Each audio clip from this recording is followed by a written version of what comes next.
Bonjour à toutes et à tous, Minasan, Konnichiwa. Il est aisé d'identifier certains pays au travers de leurs symboles nationaux, de monuments ou d'images qui font partie de l'imaginaire collectif. Voici 3 exemples de pays bien connus.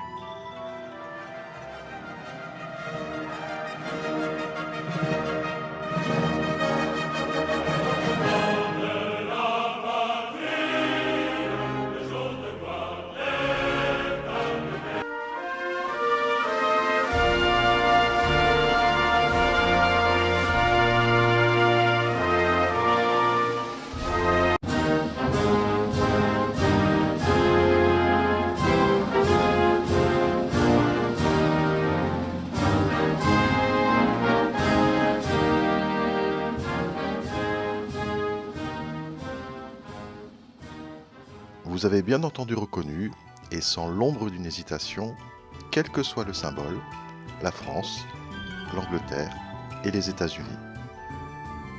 Mais êtes-vous aussi calé sur le Japon? Par exemple, savez-vous comment s'appelle le drapeau japonais? Voici 4 propositions. Est-ce le Kohaku, le Nihon Flag, le Hinomaru ou le Akai-hi?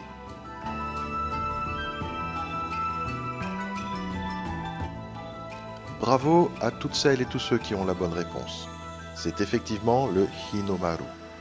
Le drapeau japonais au disque rouge fait référence au soleil levant.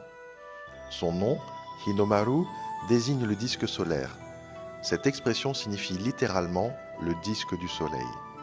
Ce disque rouge ne représente pas seulement notre astre, mais surtout la déesse solaire du Shinto, Amaterasu, ancêtre de la lignée impériale japonaise.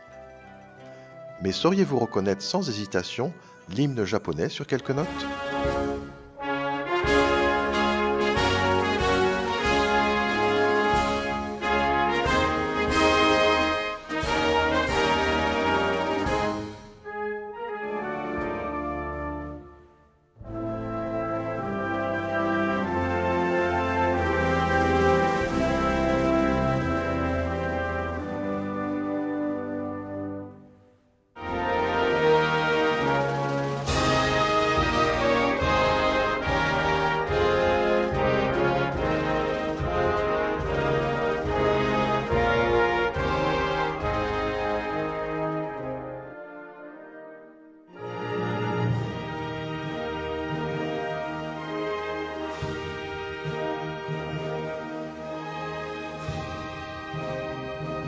Alors, plus difficile? L'hymne japonais est le second. Kimigayo est depuis 1999 l'hymne officiel du Japon. Ce poème, adressé à l'empereur du Japon, est un waka, ancien style poétique japonais de l'époque de Heian.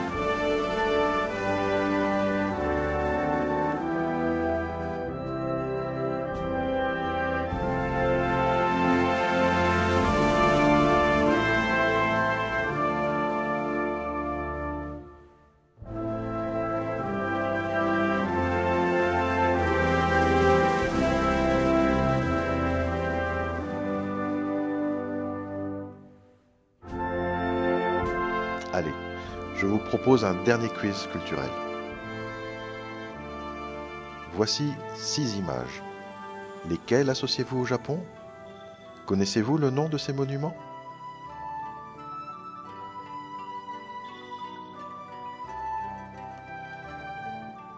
Quatre de ces images sont associées au Japon, les 2 autres étant des monuments chinois. J'ai eu la chance de voir ces 4 monuments japonais.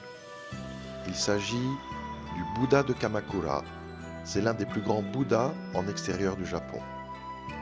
Du Kinkakuji, le temple au pavillon d'or à Kyoto, dont la construction remonte à 1397, mais il a brûlé plusieurs fois et a été reconstruit. Du château de Himeji, l'un des plus beaux châteaux au Japon.